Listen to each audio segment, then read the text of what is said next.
KCMO. Doug, you're on the Savage Nation. What's your big secret? Hi, Dr. Savage. I'm here to confess to you that I am absolutely joyously looking forward to the day when I can put my parents in a nursing home.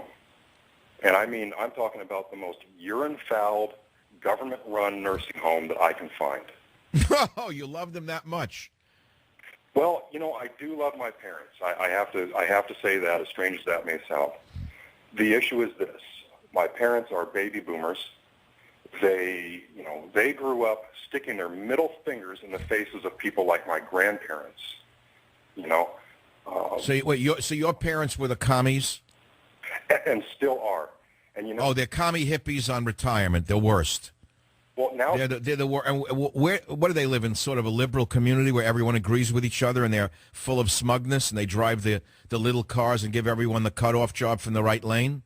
Oh, they live in a beautiful gated community with the Obama sticker on their Mercedes. Oh, I hate it. I hate that type more than any. Listen, the fools, the biggest fools on earth. Their investments have paid off, and now they're living like kings. But they spent my entire life preaching to me and to anybody else who would listen about how bad the wealthy were. And like I said, wait a minute. So they're part of the so-called 1%, but they hate the 1%? That's right. When I was young, they were the type of people who were throwing, dog excrement at people like me. I was in the Marines when they came home from Vietnam. Oh, my God. So you went back to what your grandparents were. A hard time. My grandparents won World War II and sacrificed all their lives. And these baby boomers like my folks did nothing but stick their middle fingers in their faces. And when my grandparents were old enough that they couldn't care for themselves, my folks didn't have time to care for them. They were too busy with their lives. They put them away. And I can't wait. Do they know what your feelings are, Doug?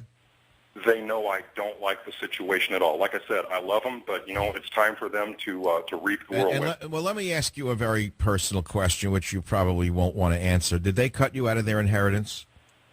I don't know. I don't want anything from them. Oh, that's even more interesting. So it's not a money. It's not bitterness over money then. My plans would be to sell off everything they have and give it to worthwhile charities. I don't want it. Isn't that interesting? You have that much contempt for their fraudulent lifestyle. Absolutely.